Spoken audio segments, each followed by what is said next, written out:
The late 1970s, the 1980s, and the early 1990s were the golden age of low-budget horror films. Movies that drew the biggest audience were about unknown creatures attacking everyone. These creatures often came from underground, other worlds, or outer space. Most of these films flopped, which is why they eventually nearly vanished. Today, let's talk about a couple of films where Americans were attacked from underground and from distant outer space. Over time, these stories moved to video, but they're still remembered and are now considered classics. Critters was New Line Cinema's response to the success of Gremlins and Ghoulies. In 1984, Gremlins grossed over $200 million worldwide, while Ghoulies made $35 million in the US on a budget of just $1 million. At the time, New Line Cinema prioritized the production of such low-budget horror films. They liked the project about the hairy little hedgehogs, so they allocated a full $2 million for it.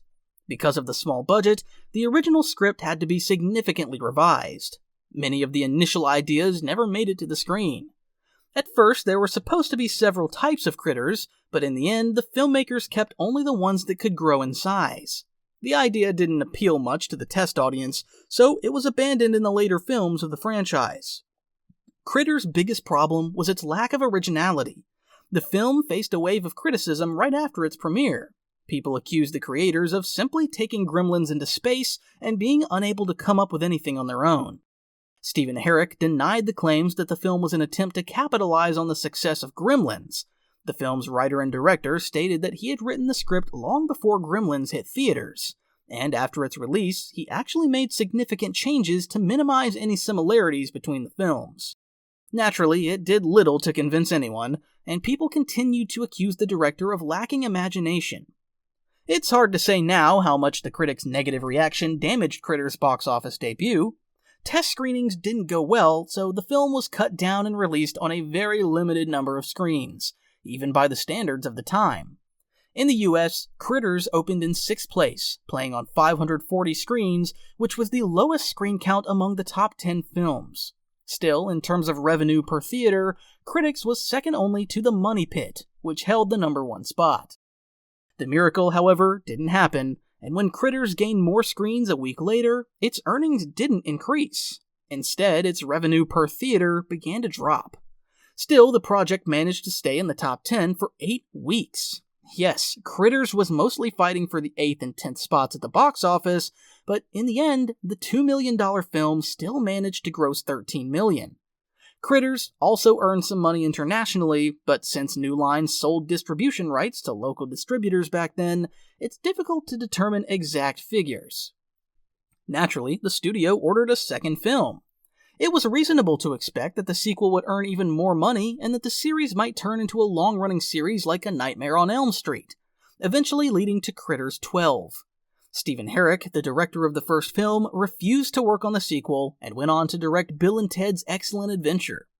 Later, he directed box office hits such as The Mighty Ducks and 101 Dalmatians, but ended his fairly successful career with the flop Holy Man, followed by the failure of Rockstar. After that, his career was confined to television. For the Critters sequel, the studio allocated $4.5 million. Several scripts were written for the film, all by aspiring screenwriters willing to work for next to nothing. David Tui's script won. This was his first screenplay. Later, he went on to write the scripts for Warlock, The Fugitive, Waterworld, and G.I. Jane, and eventually worked as a director on Pitch Black and Arrival. Mick Garris, who had worked with Spielberg on Amazing Stories, was already considered a rising talent and was chosen to direct the film. Like any talented director, Garris made significant changes to the existing script. At first, he turned down the studio's offer to direct, citing the poor quality of the script. But once they allowed him to make changes, he agreed to join the project. How much the final version improved, however, remains unknown. Later, the director said that due to the tight budget, many of his brilliant ideas could be realized and stayed on paper. Despite being released on over 1,000 screens, the second Critters performed worse than the first film. In the end, Mick Garris's movie grossed only $4 million in the US. Many attribute this poor result to the success of Beetlejuice, which came out around the same time and earned $75 million in the US alone. Initially, no one even considered making a third film, but apparently the second Critters did fairly well on home video. As a result, a couple of years after its theatrical release, the studio approved a third movie, which was set to go straight to video. The situation here was rather unusual. According to various sources, the budget for the new film was planned to be tiny, ranging from $500,000 to $1.5 million. In addition, the series producers claimed they had two equally good scripts and couldn't decide which one to use. At some point, they realized that the treasure chest they got from the studio would be enough to fund two films if everyone tightened their belts. That's how the third and fourth Critters came about. The fourth film didn't stand out much, but the third marked Leonardo DiCaprio's first significant role. Given its 4.5 out of 10 score on IMDb, we can only cheer for Leo. Usually, such films don't even spare young actors' careers. The result of Critters on home video probably didn't satisfy the studio, so they quickly shelved the series. Over the years, there were numerous attempts to revive it. Fans made short films and asked New Line to give the franchise a chance at a reboot. But since these creations didn't gain popularity, the studio ignored them for many years.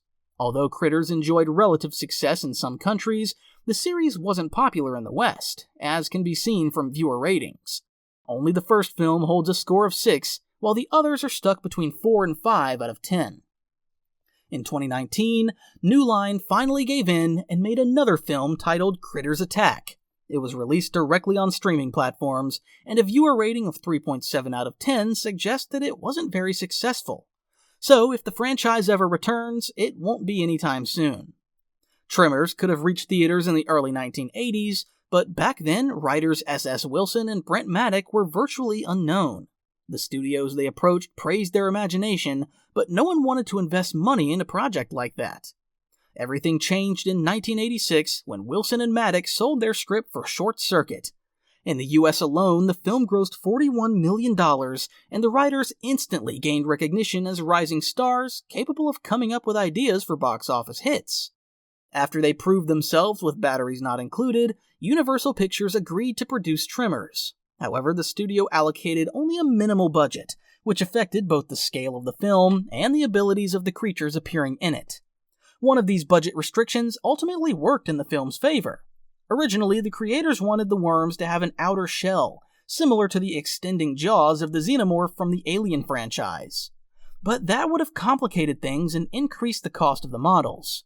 In the end, the producers were glad they abandoned this idea, since otherwise the film could have become a magnet for crude jokes after its premiere, which likely wouldn't have done it any favors. Naturally, the creators didn't have money for big-name actors, so hiring Kevin Bacon, who was considered a rising star, was a great stroke of luck.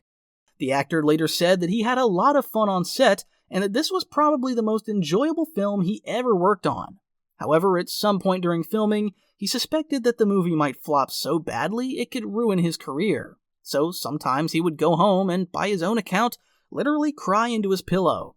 The creators also regretted not being able to get Chuck Norris for one of the roles. When they were writing the script, he was the only choice they had in mind for Bert, but by the time the film was finally approved, Chuck's career was in deep decline, so they chose not to contact him. The creators claimed that they were confident Norris would have refused anyway, as the role was very minor, and no one could have predicted that the character would end up so popular with viewers. Due to budget constraints, the film also faced several problems during shooting. The creators didn't have money to reshoot certain scenes, so if a scene looked bad the first time, they simply cut it out. For example, the scene where the car sinks into the sand was supposed to be much longer. Originally, the woman who would get out of the car would still be swallowed by the sand. Part of the scene was cut because the sinking effect didn't work as intended and looked too cheap.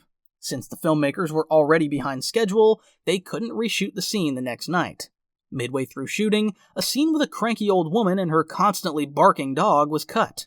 She and her dog were supposed to refuse to join the others and go underground with her house, but there was simply no money to film it. The film's test screenings went poorly. Initially, Tremors was intended to have an R rating, but after audience feedback, Universal required it to be changed to PG-13. The creators removed all swearing and a few particularly scary scenes. The music was also changed. Although Ernest Troost is credited as the composer, most of the soundtrack was actually written by Robert Fulk, who had previously worked on Police Academy. He was brought in only a few weeks before the premiere because the studio decided Trust's music didn't fit the action scenes, which lost their impact because of it. Tremors hit theaters in late August 1990 and had a disappointing start at the box office. In terms of the number of screens, the film trailed only The War of the Roses and the action movie Tango and Cash, which were at the top of the charts. Tremors debuted only in 5th place. When it came to per-screen earnings, it only outperformed Steel Magnolias and The Little Mermaid, which had been in theaters for 10 weeks. 2 weeks later, when the film started losing screens, it quickly fell out of the top 10 and sank to the bottom. With a budget of $11 million, Tremors managed to gross only $16 million at the box office. Unlike Critters, Tremors was well received by Western audiences, although, as usual, this recognition came a little later. Likely because of this, the film's failure didn't harm any of the actors or creators. The film's screenwriters only faced serious difficulties almost 10 years later, following the failure of Wild Wild West. Director Ron Underwood basically sealed his own fate with The Adventures of Pluto Nash in the early 2000s. Kevin Bacon, meanwhile, went on to become a star. The studio's decision to make a second film is officially attributed to the strong performance of the first movie on home video, though no figures were revealed. In any case, this success prompted the studio to start work on a sequel. Initially, Kevin Bacon was supposed to reprise his role, and the film's budget was higher than that of the first movie. Various sources cite figures between $15 to $20 million. But at that point, Bacon's career was already on the rise. He had appeared in Flatliners, JFK, and A Few Good Men, and he no longer wanted to return to Tremors even as the lead, though producers claim he spent several months considering the offer. When he declined, the studio immediately cut the budget and decided to release the film straight to video. They brought back Fred Ward, whose career hadn't advanced much and who was willing to appear in such a film. The most interesting thing happened during the test screenings. The film was shot in early 1994, and when the finished material was shown to the audience, they liked it so much that the studio canceled their plans to release it straight to video. According to rumors, studio executives spent nearly 2 years debating what to do with the film, considering both a complete reshoot with a higher budget and partial reshoots to release an enhanced Tremors 2 in theaters. But they couldn't reach an agreement. A couple of years after filming ended, in 1996, the film was finally released on video, playing in only a few theaters. Still, it had fairly decent audience scores for a direct-to-video film. There is no information on how the second film performed on home video. However, given the large number of sequels the studio released directly to video, the series likely enjoyed some success. At least until the TV series released in 2003, and the fourth film, which reached stores shortly after in early 2004.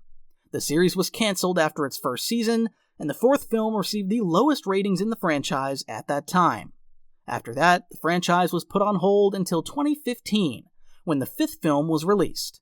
In total, the Tremors franchise now includes 7 films. In 2017, there was an attempt to revive Tremors as a TV series with an aging Kevin Bacon in the lead and producing the show, but the pilot episode failed to impress the network executives, and the project was cancelled.